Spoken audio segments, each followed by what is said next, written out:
Lucky Pad Channel. Apa nama channelnya? Lucky Pad Channel, Ustaz. Masya Allah, ajib. Ustaz, tadi kan antum singgung masalah fikul waki nih. Nah, banyak nih teman-teman yang di luaran sana nih belum paham nih, Ustaz. Apa sih sebenarnya fikul waki nih? Jadi fikul waki ini adalah pemahaman tentang realitas kehidupan manusia dan masyarakat yang dia berada di situ. Sosial. Karena manusia ini kan makhluk sosial. Dia berinteraksi nggak mungkin sendirian. Dia ada budayanya, dia ada sejarahnya, dia ada pola-pola kehidupannya. Makanya nggak sama antara masyarakat Indonesia dengan masyarakat Afrika, masyarakat Indonesia dengan masyarakat Eropa, masyarakat Indonesia dengan masyarakat Jepang. Kan masing-masing dengan budaya, pola berpikir, pendidikan, itu semua akan mempengaruhi karakter dan kepribadian orang tersebut atau masyarakat tersebut. Makanya dengan memahami fikul waqi', maka syariat Islam ini atau dalil yang hadir melalui Al-Quran dan Sunnah itu bisa kita bawa, istilah kita bumikan ya, kepada masyarakat sesuai dengan kadarnya. Jadi contoh-contoh yang memahami fikul waqi', contohnya gini. Ketika saya di Australia, waktu itu saya menjadi imam di Islamic Society, Islamic Center juga. Itu ada seorang bule mau masuk Islam. Ya. Dia pakai kalung emas. Ya, budaya dia sebelum masuk Islam itu biasa-biasa saja. Ya. Tidak ada yang salah dengan itu kan. Nah, kemudian saya biarkan dia. Ketika sudah kita jelaskan tentang Islam dan dia yakin bahwa Islam agama yang paling benar, kemudian mengucapkan 2 kalimat syahadat. Setelah dia mengucapkan 2 kalimat syahadat, kemudian saya bilang, waktu itu saya ganti namanya Abdurrahim. Rahim, saya warga Indonesia. Boleh nggak saya hidup di Australia dengan aturan Indonesia? Oh, nggak bisa.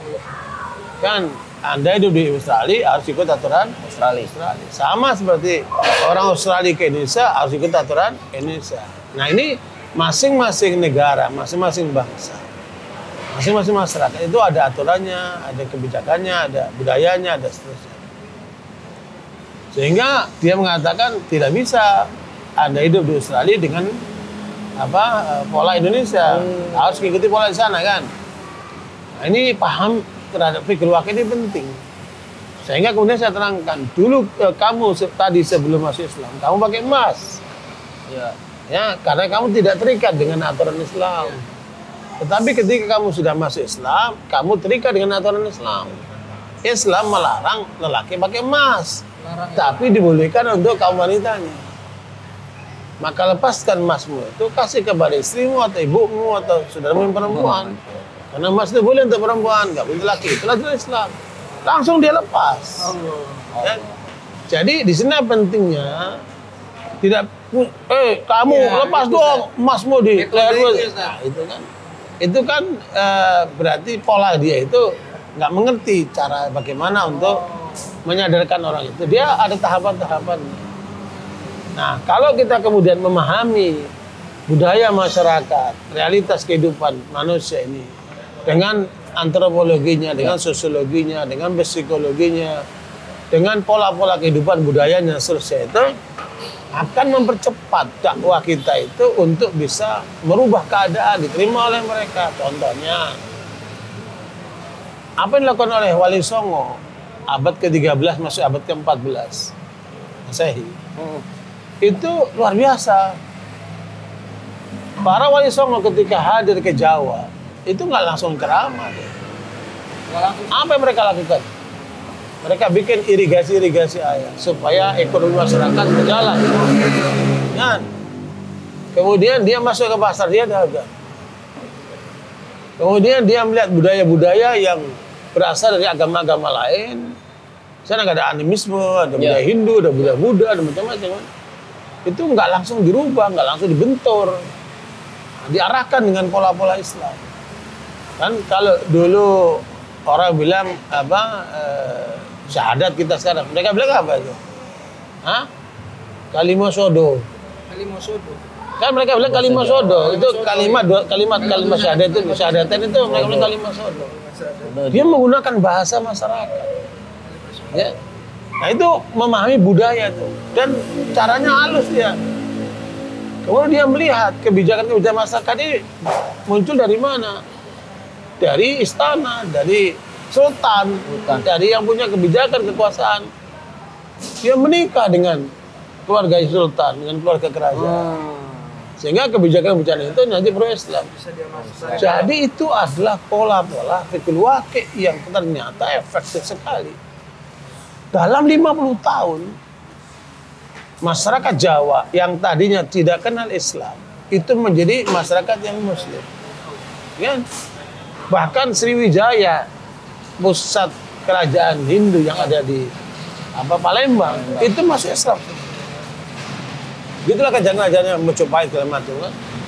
Jadi menunjukkan betapa bahwa metode fikul waqi ini efektif sekali ketika digunakan untuk dakwah di dalam memahami tentang pola cara berpikir dan kehidupan masyarakat. Sehingga nggak cukup banyak Allah bilang begini, Rasul bilang begini, harus begini. Nah, itu pola-pola yang terlalu doktriner. Makanya dakwah itu paling efektif adalah persuasif. Tidak menggurui. Tetapi memberikan contoh, memberikan gambaran, membuka wawasan. Dia bersifat persuasif. Makanya untuk masyarakat awam, maka perlu dikasihkan contoh. Bagaimana sih Islam yang benar sebagai suami? Jadilah engkau sebagai Muslim yang suami, itu yang benar ya, jadi suamimu. Kalau kamu jadi istri, bagaimana istri yang salihah itu? Kan contohkan. Kemudian jadi anak yang saleh. Anak-anak perlu contohkan di tengah masyarakat ini. Karena itu luar biasa. Suatu hari saya naik pesawat, mau umroh. Di pesawat itu, di atas pesawat itu saya lihat ada anak-anak kecil, nanya orang Arab. Ya. Biasanya kan nakal-nakal tuh. Tapi ternyata ini tidak. Anak-anak yang Arab yang lembut, kasih sayang antara saudaranya, hormat kepada orang tuanya. Dahsyat ini anak. Ini pemandangan luar biasa nih. Jarang ditemukan, Cak. Nah, jarang. Kemudian saya tanya sama anak itu, bapakmu yang mana? Tuh, dia tunjukin. Saya semperin Bapak, Assalamualaikum, saya ngobrol. Ternyata bapaknya ini dosen di Libya yang sedang libur mau pulang ke Saudi. Nah, saya tanya, saya lihat anak-anakmu ini luar biasa. Berkasih sayang antara saudara, hormat sama orang tua, adabnya itu Masya Allah. Gitu, lembut. Gimana cara kamu mendidik anak-anakmu? Nah, itu. Ternyata pola dia adalah setiap kali saya melihat anak saya doain dia. Sementara kita banyak lihat orang tua maunya marah-marah sama anak. Bahkan kalau nyubit sampai biru itu kan. Ya, kalau mukul sampai nangis itu anak. Ini pesan buat kita berdua. Belum lagi kemudian kata-kata yang kasar, ungkapan yang mengumpat. Ya, sampai bapaknya pun disalahkan, ini dasar bapaknya nggak pakai bismillah bikinnya. Tahu kan? Ya. Flashback jadi. Akhirnya bapak juga. Nah, jadi pola-pola yang dihadirkan dalam kehidupan itu harus melahirkan dua itu. Fikul dalil dan fikul waqi. Dan itu yang akan sangat efektif diresapi oleh masyarakat. Terus terang saja, banyak masyarakat kita itu hanya tahu sholat wajib. Tapi nggak sholat. Bukan, sholat wajib. Dia sholat. Tapi dia nggak paham untuk apa dia sholat. Apa manfaat sholat yang dia bisa rasakan. Dari segi kesehatannya, dari segi rohaninya, kan? Dari segi sosialnya. Luar biasa sholat itu. Kalau orang sholat itu benar, maka secara kesehatan dia sudah terpenuhi gerak-gerakan sholat. Dengan sholat itu dia bersosial dengan masyarakat yang ada di masjid. Dia berdialog, assalamualaikum, assalamualaikum, ketemu kenalan. Kadang-kadang ngobrol panjang, jadilah kemudian interaksi. Iya. Bahkan jadilah itu apa namanya? Untuk mencari nafkah. Bukan hanya itu, mereka buat kesepakatan. Mereka buat perjanjian, mereka buat kerjasama. Itu kan dari pertemuan-pertemuan itu. Ya dari segi apa namanya, dari segi kesehatan, segi sosial, dari segi ekonomi kan muncul tadi itu. Ya. Hasilnya kemudian proyek-proyek yang disepakati bersama, kerjasama, luar biasa itu. Makanya ini yang harus diingatkan pada umat ini. Peradaban Islam itu harus dari masjid. Sementara peradaban dari barat maupun timur itu dari pasar. Kalau antum lihat apa perbedaan pasar sama masjid? Nabi mengatakan pasar itu tempat yang paling cintai oleh Allah. Pasar itu, masjid itu adalah tempat yang paling mulia di muka bumi ini. Ya. Sementara pasar tidak. Pasar itu tempat yang paling buruk di dunia yang kata Nabi. Kenapa? Di sana ada sumpah palsu, ya, ada janji palsu, ada pengurangan timbangan, ukuran dan sebagainya. Ya. Semuanya ada Yang di situ. halal, yang haram dibilang halal, penipuan dan sebagainya. Itu ada di mana? Di pasar. Lain-lain. Nah, kalau kita menghadirkan peradaban Islam dari masjid, nggak akan muncul kebohongan itu. Apa kamu artinya sholat kalau kamu bohong? Berarti sholatnya nggak beres. Kenapa kamu harus korupsi, wahai pejabat muslim? Kenapa tuh? Kenapa kamu korupsi? Berarti sholatmu itu nggak beres. Karena Allah katakan inna sholata tanha anil fahsya'i wal munkar. Jadi efek sholat itu mencegah kamu dari perbuatan keji dan mungkar. Mungkar itu semua yang buruk menurut agama dan akal. Kan luar biasa itu. Jadi efek sholat ini yang tidak banyak dibahas. Ya? Suami yang tidak sayang sama istrinya itu pasti sholatnya nggak beres. Istri yang culas sama suaminya itu pasti sholatnya nggak beres. Anak yang durhaka sama orang tuanya pasti nggak beres sholatnya. Murid-murid yang kurang hormat sama gurunya itu pasti sholatnya nggak beres. Pejabat-pejabat yang nggak benar itu, ya, yang korupsi, yang zalim, yang menekan rakyatnya, itu pasti sholatnya nggak beres. Jadi semua kita bisa diukur dengan apa? Sholat. Makanya Allah bilang apa? Wasta'inu bis-sabri was-shalah wa innaha lakabiratun illa 'alal khashi'in. Kita berdoa kepada Allah dengan sabar dan sholat. Dan nggak mungkin itu bisa dilakukan kecuali orang-orang yang khusyuk. Artinya sholat bukan sekedar sholat. Sholat yang melahirkan kehusyuan. Dia menghadirkan hatinya, menghadirkan pikirannya. Dia semestinya menghadap Allah SWT. Ya. Ini banyak orang sholat, Allahu Akbar. Hadir di situ, tapi pikirannya melayang ke sana. Bahkan yang lupa pun diingat sama dia. Ya, dia luar sholat dibawa ke situ. Itu saya juga pernah ngasih gitu, Ustaz. Ya, inilah yang harus diperbaiki. Berarti sholatnya baru berkualitas. Karena yang diterima oleh Allah dari sholat itu apa yang dia sadari, apa yang dia pahami, apa yang dia hadirkan di situ. Itu arti khusyuk itu. Mas kita perbaiki semuanya. Mungkin bukan cuma antum, saya pun seperti itu mungkin. Sehingga kita harus evaluasi diri, kita perbaiki diri. Terutama sholat subuh. Dalam ayat 78 surat Al-Isra Allah katakan aqimis sholata liduluki syamsi ila ghasaqil laili wa qur'anal fajr. Inna qur'anal fajri kana mashhuda. Dirikanlah sholat di waktu siang, zuhur sama asar, dan di waktu malam, maghrib, isya, dan waktu subuh. Karena sholat subuh itu disaksikan oleh malaikat. Ketika lelaki yang umur 7 tahun ke atas, atau apalagi yang sudah balik, akil balik, nggak ke masjid, berarti dia nggak disaksikan oleh malaikat. Kenapa? Dia sudah dikencing oleh setan. Kencingin sama setan. Iya, coba antum melihat itu. Masjid-masjid ketika subuh. Kok sepi kenapa? Tidak seperti Jumatan penuh. Iya. Berarti ada yang nggak beres itu kan? Kenapa dia bisa hadir Jumatan, kok nggak bisa hadir waktu subuh? Pasti ada yang salah dengan orang seperti itu. Ayo kita perbaiki. Nah, makanya kata Pak Hamka, kalau kamu ingin lihat orang beriman, lihatlah salat subuh. Kalau kamu ingin lihat orang Islam, lihatlah salat Jumat. Ya. Itu bedanya. Makanya Muslim harus meningkatkan menjadi mukmin. Tandanya apa? Dia hadir ketika salat subuh. Makanya Nabi menggambarkan orang munafik itu dia berat untuk melakukan 2 sholat, sholat subuh dan Isya. sholat isya berjamaah. Makanya ayo kita hadir. Para pemuda apalagi udah hijrah, hadirlah ketika azan subuh di masjid itu untuk sholat berjamaah. untuk perempuan di rumahnya. Jadi, nah memahami realitas ini penting. Contohnya, ini saya dapat data nih.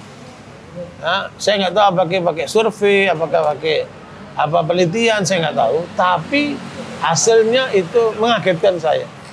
Nah, data itu mengatakan orang Islam Indonesia yang sholat 5 waktu dan berjamaah 5 waktu di masjid cuma 2%. Allah. Itu menunjukkan dakwah kita ini belum efektif. Belum menyadarkan umat ini untuk hadir sholat berjamaah di masjid. Buktinya cuma 2%.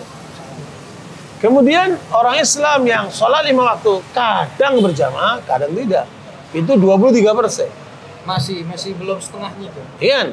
Orang yang sholat berjamaah sudah tidak orang sholat 5 waktu, tapi sudah tidak berjamaah lagi, itu 36%. Lebih banyak berarti yang nggak berjamaah. Nah, ada lagi di sana, kadang sholat kadang tidak. Bahkan ada juga yang nggak sholat sama sekali. Ya.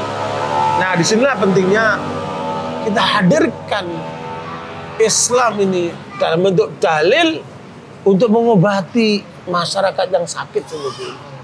Untuk memberikan solusi kepada masyarakat yang membutuhkan. Kenapa kok Muslim menjadi orang-orang miskin, fakir? Padahal Islam mengajarkan kita untuk berzakat. Ya, berarti kalau kita berzakat maknanya apa? Minimal dalam setahun kita harus punya 85 gram emas. Dalam setahun. Dalam setahun, sehingga kita bisa berzakat. Nah, kalau kemudian mayoritas sekarang ini umat Islam miskin, fakir, terus dengan zakat apa dia akan keluarga? Yang pasti dia menerima zakat. Penerima ya. Itu pun yang mengeluarkan zakat sudah banyak yang tidak sadar. Ya, menurut data yang saya terima, potensi zakat di Indonesia itu setiap tahun 270 triliun dari zakat saja umat Islam. Tapi yang dikumpulkan oleh lembaga-lembaga zakat itu paling 10 triliun. Artinya banyak masyarakat muslim yang belum sadar untuk zakat. Sementara yang terima banyak kan. Nah, makanya ayo kita rubah ini umat Islam supaya bisa bekerja keras, sungguh-sungguh, sehingga bisa mendapatkan keuntungan, mendapatkan hasil, sehingga bisa berzakat, sehingga muzaki tangan di atas lebih utama daripada mustahik yang menerima zakat. Tangan di atas dimulai daripada tangan di bawah. Nah, Islam yang mengajarkan umat itu berzakat. Kok mayoritasnya miskin? Kok mayoritasnya fakir? Nah, ada dua kemungkinan. Kemungkinan pertama, ada upaya sistemik untuk membuat umat Islam ini bodoh, untuk membuat umat Islam ini miskin, juga ya? sehingga tidak mampu untuk berinteraksi, bisa bersaing. Ya, pendidikannya diruntuhkan. Ya.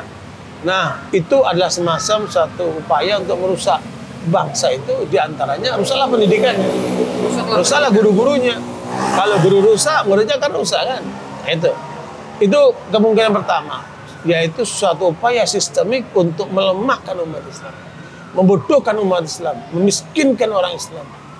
Nah, yang kedua, kita melihat adanya orang-orang Islam yang belum sadar bahwa dia itu punya potensi hebat. Hanya dia malas.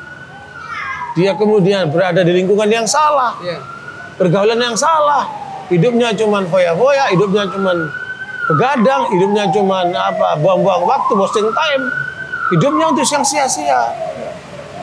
Nah, mana mungkin kamu kalau nggak punya kemampuan, kemudian nggak punya kesungguhan, kan? Melihat peluang kamu masuk untuk meraih yang kamu inginkan supaya kamu jadi orang kaya, tanpa dengan sikap malas, culas dan sebagainya, bagaimana kamu akan bisa memperoleh yang kamu inginkan sementara kamu tidak punya semangat untuk bagaimana meraihnya itu?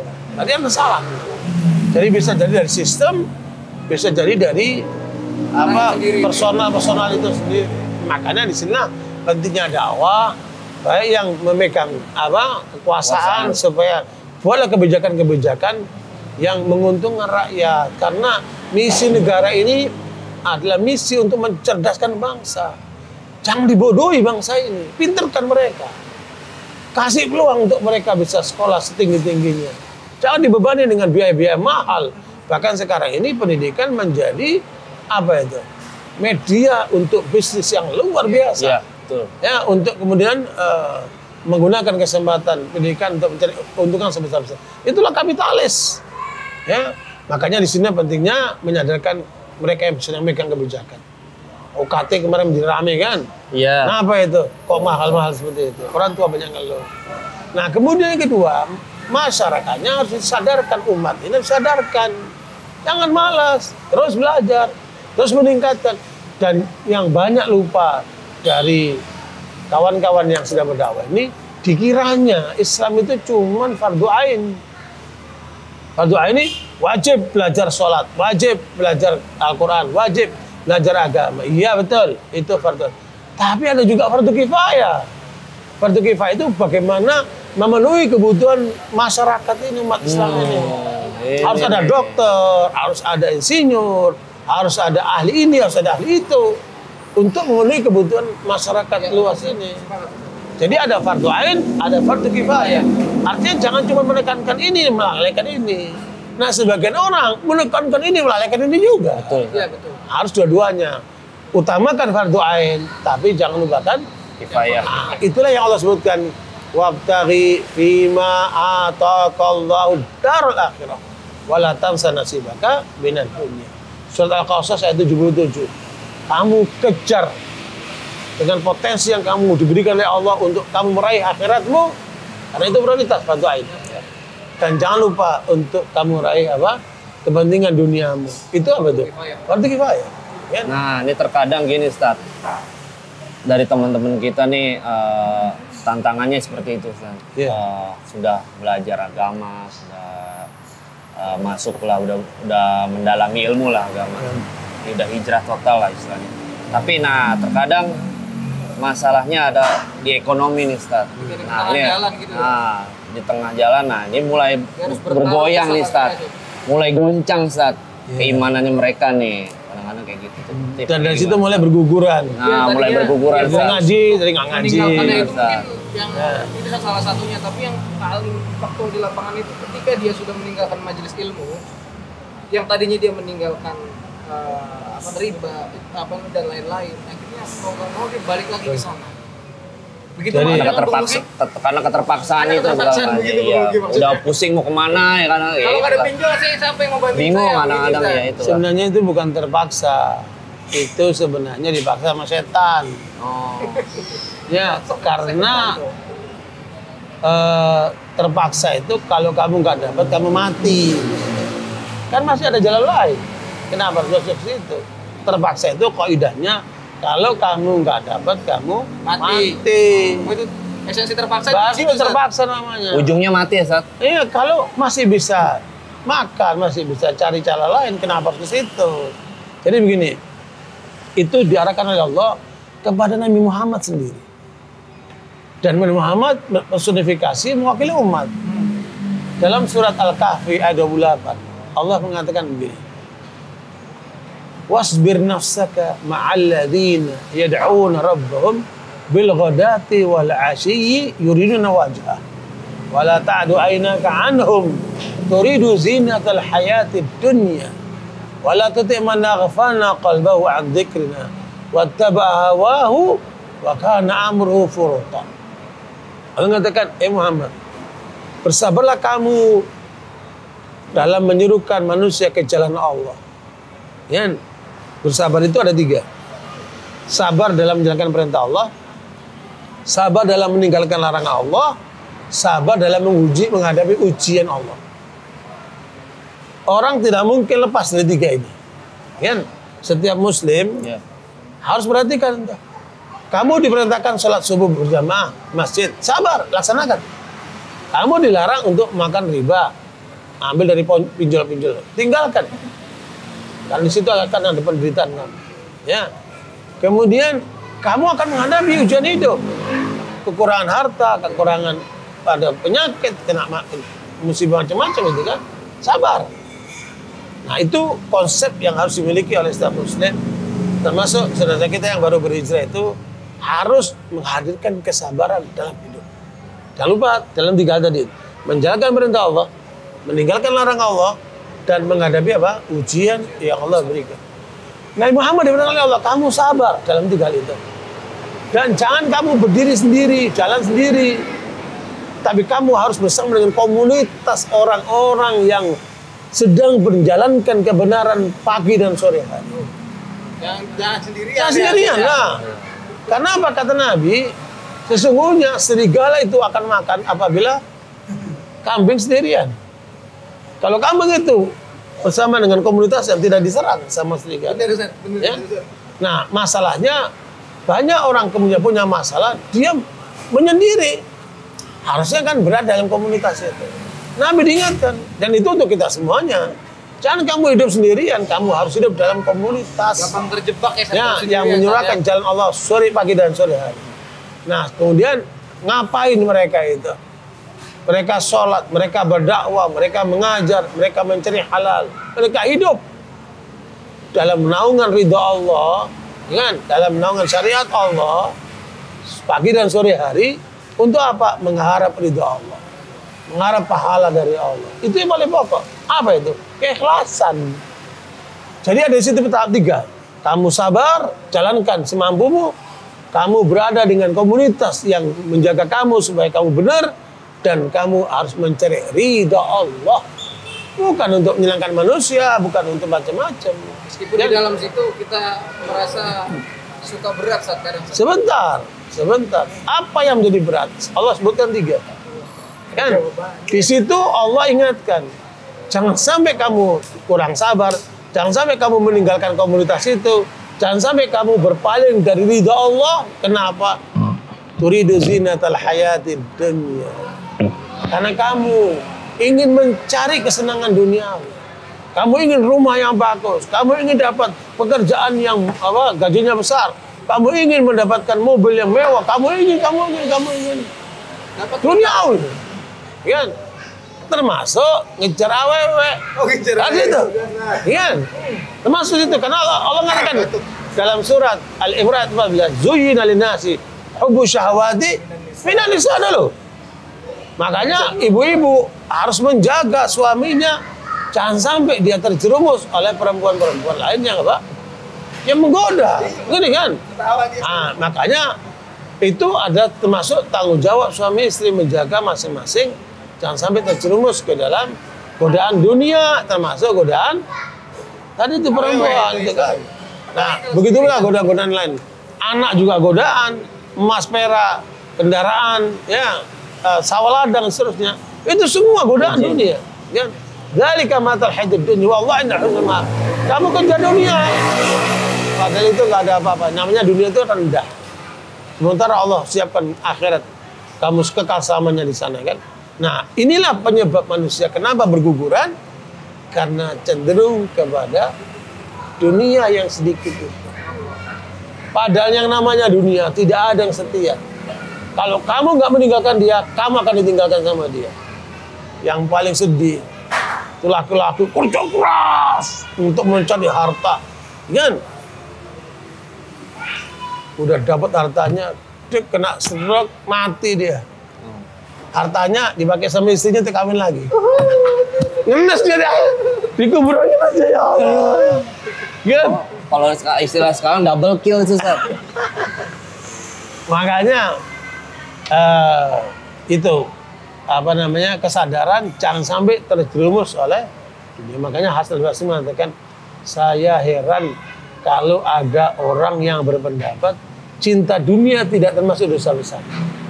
Hasan al-Basri mengatakan iya, karena tidak sedikit manusia yang terjerumus kenapa? Cinta dunia.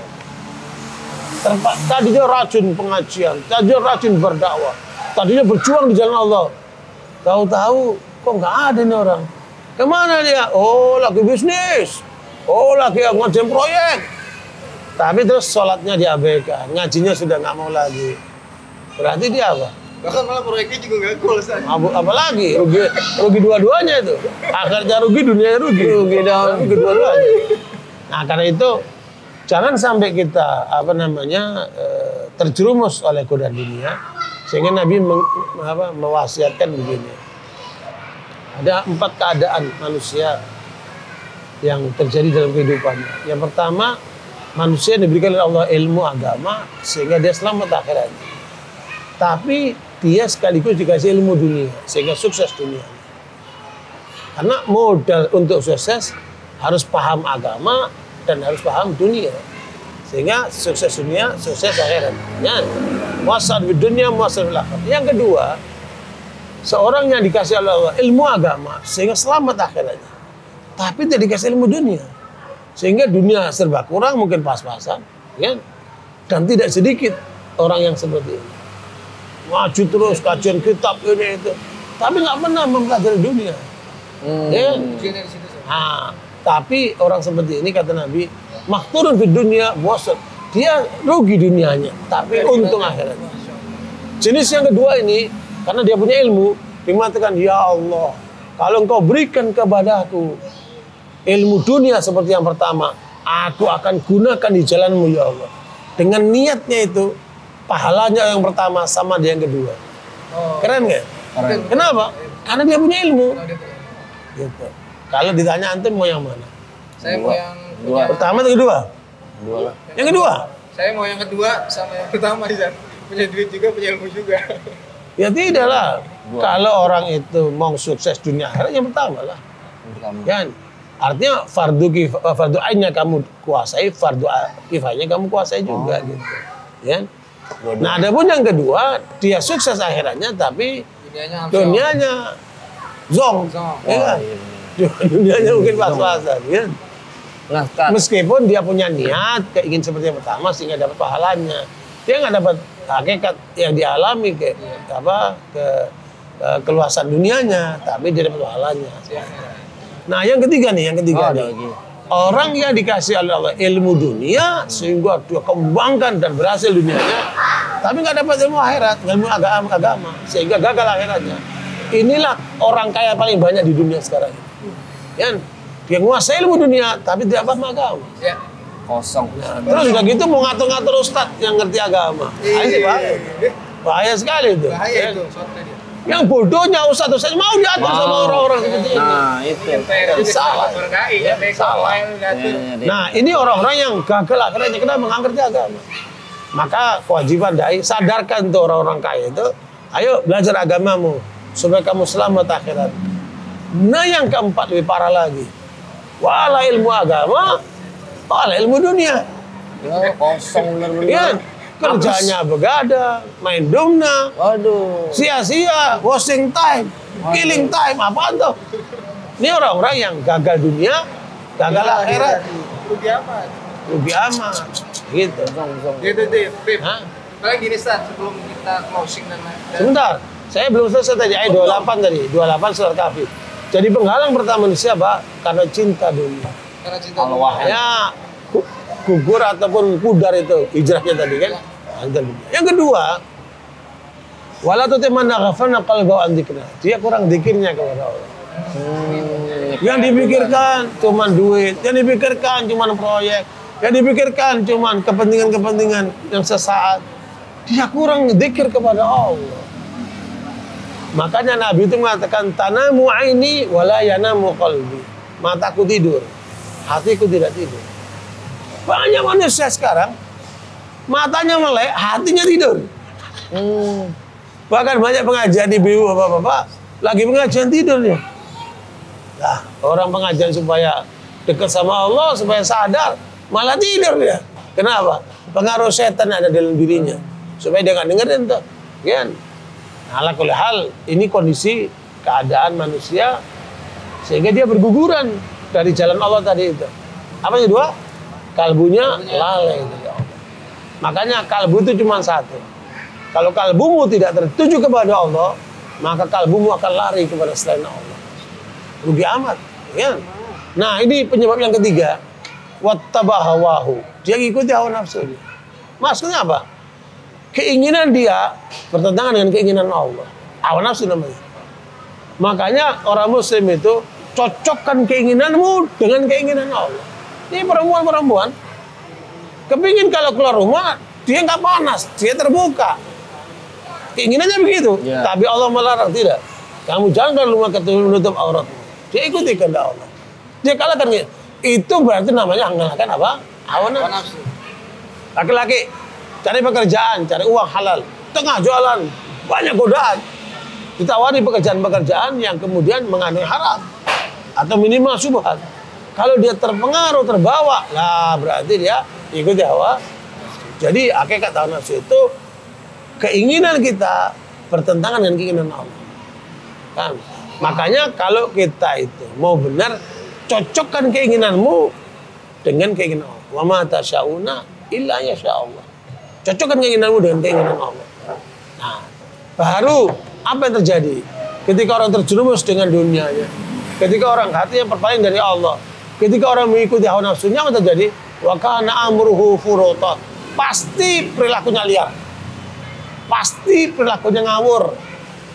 Makanya kalau antum lihat orang-orang yang ngawur dalam kehidupannya, suka melanggar Allah, suka menentang ajaran Allah dan Rasulnya, lihat ini 3 unsur ini. Itu supaya kita paham. Barakallahu. Terus Ustaz, satu lagi Ustaz. Satu terus nggak bisa. Iya, Terus dia emang. satu lanjut lagi nih. Tapi emang tuh sebelum closing, mas saya mau ini dia juga nih, Sat. Faktor tentang kepedulian seorang umat nih, apa kayak umat muslim lah terhadap saudaranya yang kesusahan itu Ustaz. Apakah kan menyambung dengan omongan tadi Ustaz yang apa tentang banyak yang udah hijrah, kesulitan ekonomi ini terkadang nih teman-teman di sekitar nih kurang perhatian nih pada aware gitu pada teman-teman yang udah hijrah nih, udah jalan segala macam. Orang Yahudi itu dikecam oleh Allah kenapa? Duribat alaihim dzillatu aynama tuqifu illa bihablin minallahi wa hablin minan nas. Ya, manusia itu akan ditimpakan kehinaan. Dan ayat ini terkait dengan Yahudi. Ya. Kecuali dengan 2 hal. Hablum minallah berarti antum membangun ketakwaan, ketaatan kepada Allah. Dan yang kedua, hablum minan nas. Hubungan kepada antar manusia itu harus bagus. Islam ini agama yang sempurna. Dia mengatur hubungan hamba dengan Allah secara vertikal, sekaligus mengatur hubungan antar sesama manusia secara horizontal. Di akhir ayat 128 surat An-Nahl, Allah katakan innallaha ma'al ladzina taqaw. Allah akan bersama. Bersama di sini para ulama ahli tafsir mengatakan bersama dalam arti mendukung, membela, memenangkan, ya, melindungi kepada orang-orang yang pertama dia bertakwa kepada Allah. Berarti apa? Hablum minallahnya bagus. Hubungan vertikalnya bagus. Walladzina hum muhsinun, yang kedua, mereka yang senantiasa berbuat baik kepada manusia di sekitar. Hablum minan nas. Makanya akhlak itu ada di mana? Hablum minan nas. Orang nggak tahu ibadahmu kayak apa, puasamu kayak apa, tahajudmu kayak apa. Orang nggak tahu. Tapi yang tahu apa? Gimana ucapanmu? Ya, bagaimana perilakumu dalam berdagang, dalam berinteraksi dengan orang lain? Apa suka ingkar janji? Apa suka bohong? Atau apa yang terjadi dengan dirimu? Dalam hubungannya kepada itulah akhlak. Manusia tidak melihat perbuatan apa ibadah kita, melihat apa?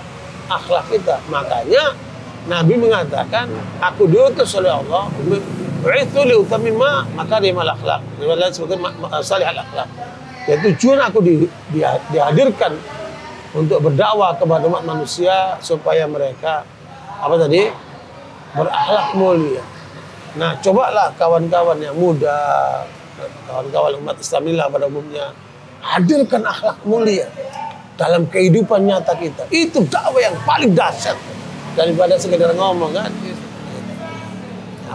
Makanya akhlak inilah sebenarnya tumpuan daripada misi dakwah kepada umat manusia, sehingga orang lain melihat, wah indah sekali Islam.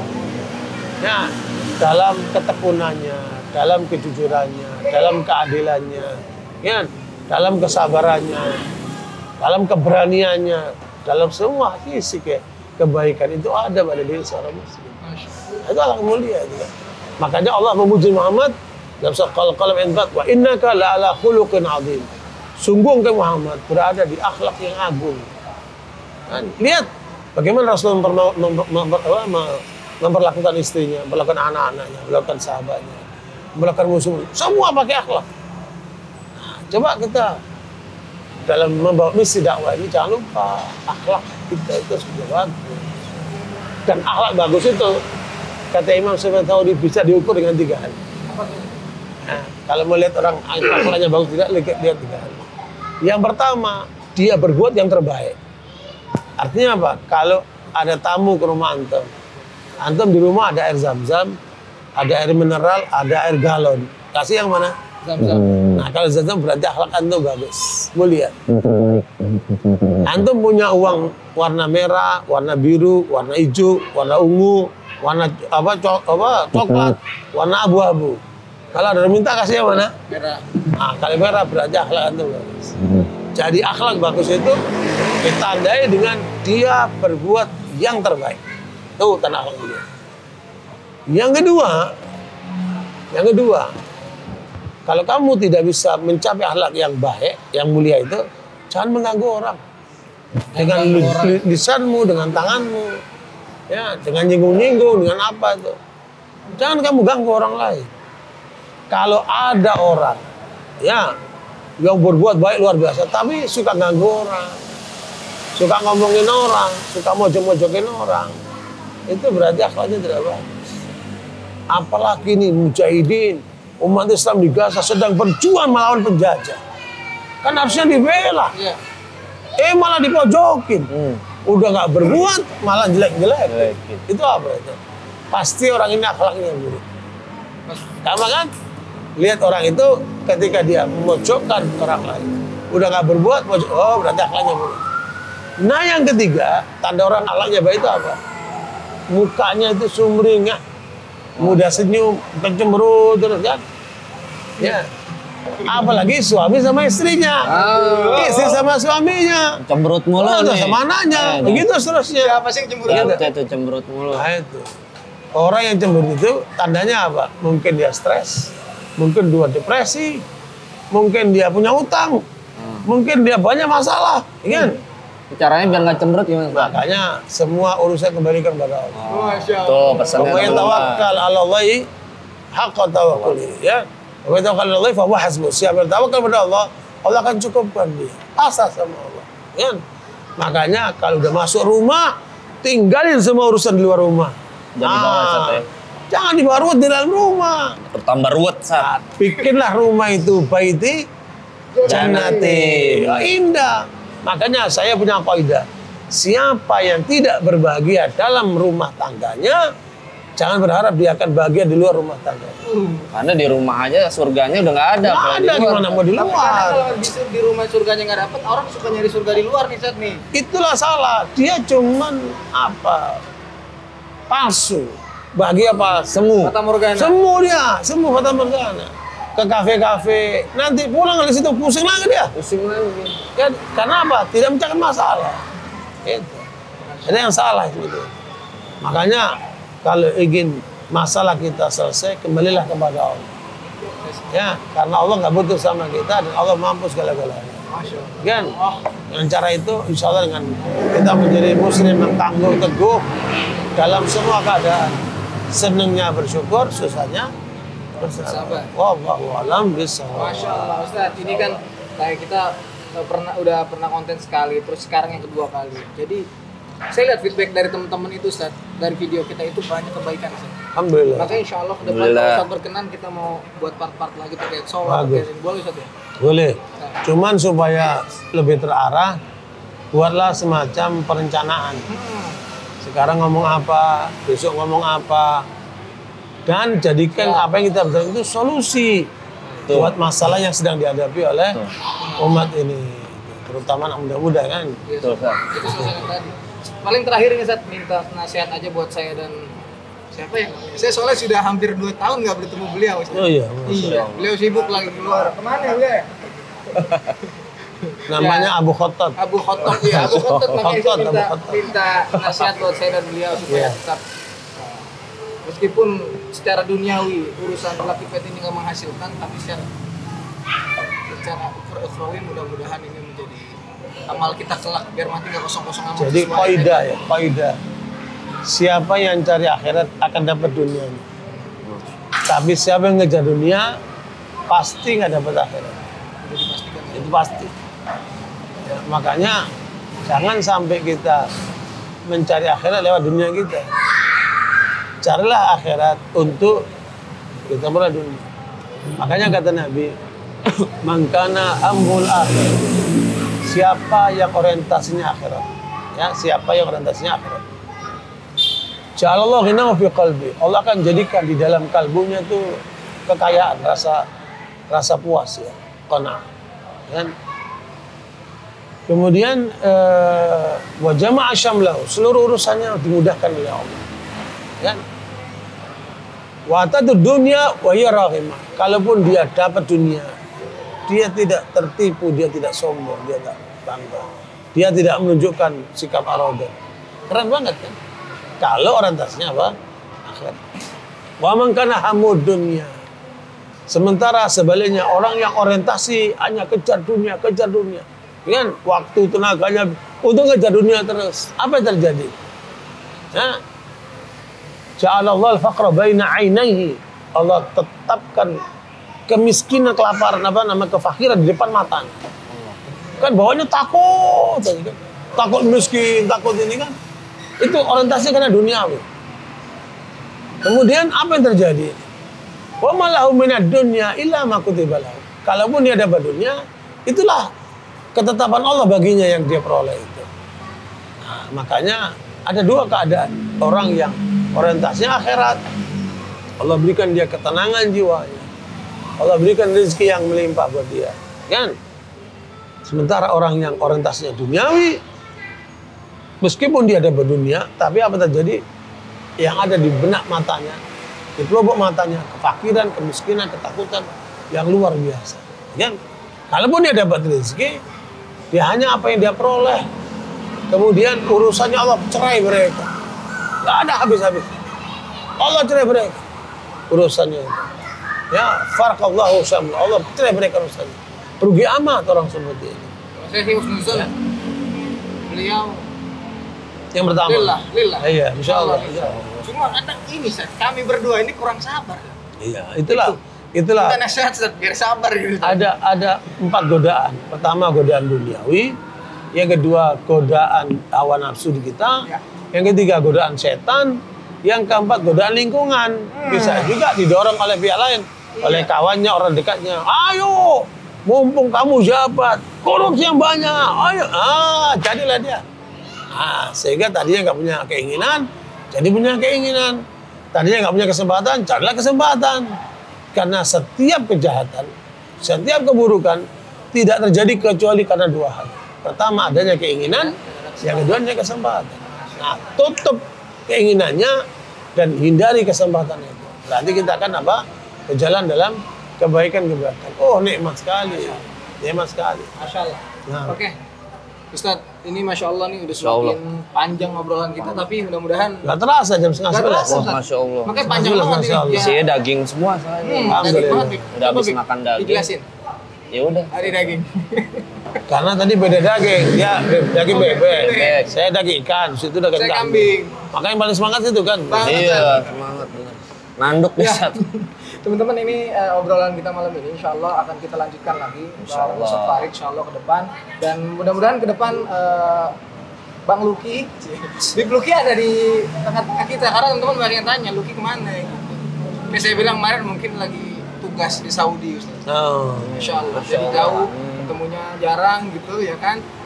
Ya mudah-mudahan dengan hadirnya Ustadz ada di sini, mudah-mudahan dia Insya Allah. bisa kembali lagi. Amin. Duduk di tengah-tengah. Jazakumullah khair Biar atas tetap undangannya. sendiri Ustaz. Wabarakatuh. Kalau sendiri ntar diambil sama orang. Nah, ya kan? bukan Apalagi cuma orang, Ustaz serigala. perempuan nih, Ustaz. Kalau perempuan ini tuh seneng banget sendiri-sendiri gitu. Sedang kita lagi kosong, Serigala. gampang masuk nggak ada teman begitu. Kata para istri pelakor. Oh, pelakor. Serigala Nah, dia begitu betina. lagi modelan itu. Oke teman-teman, kita ucapkan jazakumullah khair kepada Ustaz Farid, Jazakumullah kepada khair. guru kita cinta. Alhamdulillah. Semoga Allah panjangkan umur beliau, Amin. memberkahi Allah. beliau dan memudahkan semua urusan beliau. Amin. Juga kita terima kasih pada tempat yang sedang kita pakai ini, yaitu di apa tadi namanya? Pondok Bebek. Alamat Pondok Bebek Resto alamatnya ada di Jalan Arteri Tol Jor Jatiwarna. Betul Iya ya? betul. Ntar di sini lah. Nanti tolong dimasukin Sini ya. editor. Ini termasuk tempat favoritnya Ustadz ya, Sat? Masya Allah. Selalu kalau bawa tamu ke sini. Kue katanya Ustaz, Iya. ya. Recommended nih. Alhamdulillah. Jazakumullah khair semuanya. Jazakumullah khairan. Assalamuallah. Baik, kita cukupkan dengan hamdalah, Bib. Alhamdulillah. Alhamdulillah. Jazakumullah khair. Alhamdulillah. Assalamualaikum warahmatullahi wabarakatuh. Waalaikumsalam. Lupa like, comment, subscribe. Komen, subscribe. قد أفلح المؤمنون